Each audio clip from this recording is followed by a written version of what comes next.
పైసా పైసా దాచుకుని ఇల్లు కట్టుకున్నారు. కానీ వారి కలలు కళ్ళలయ్యాయి. తెల్లవారేసరికి అన్ని శిథిలాలయ్యాయి. ఇప్పుడు తల దాచుకునే చోటు లేక రోడ్డున పడ్డారు గిరిజనులు. అసలు ఏం జరిగింది? రంగారెడ్డి జిల్లా మోయినాబాద్ మున్సిపాలిటీ పరిధిలో ఓ రియల్ ఎస్టేట్ ఏజెంట్ మాటలు నమ్మి కొందరు అమాయక గిరిజనులు నిండా మునిగారు. వేరొకరి పట్టా భూమిలో ప్లాట్లు కొని నిర్మాణాలు చేపట్టగా మున్సిపల్ అధికారులు జేసీబీలతో నిలమట్టం చేశారు. దీంతో వారు రోడ్డున పడ్డారు.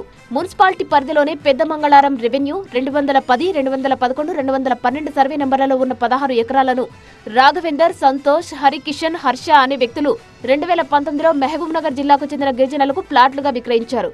అది వేరొకరి పట్టా భూమి అని తెలియని ఆ పేదలు తమ జీవితకాలం కష్టార్జితాన్ని పోగు చేసి అక్కడ ప్లాట్లు కొన్నారు. కొందరు నిర్మాణాలు కూడా చేపట్టారు. అయితే విదేశాల నుంచి తిరిగి వచ్చిన ఆ భూ యజమాని శ్రీనివాస్ గౌడ్ తన స్థలంలో అక్రమ నిర్మాణాలు వెలిశాయంటూ కోర్టును ఆశ్రయించాడు. దీనిపై విచారణ జరిపిన న్యాయస్థానం అక్రమ నిర్మాణాలను కూల్చేయాలని ఉత్తర్వులు జారీ చేసింది. కోర్టు ఉత్తర్వుల ప్రకారం మున్సిపల్ అధికారులు 10 ఇళ్లను నేలమట్టం చేసి 40 ప్లాట్ల ప్రహరీలను కూల్చేశారు.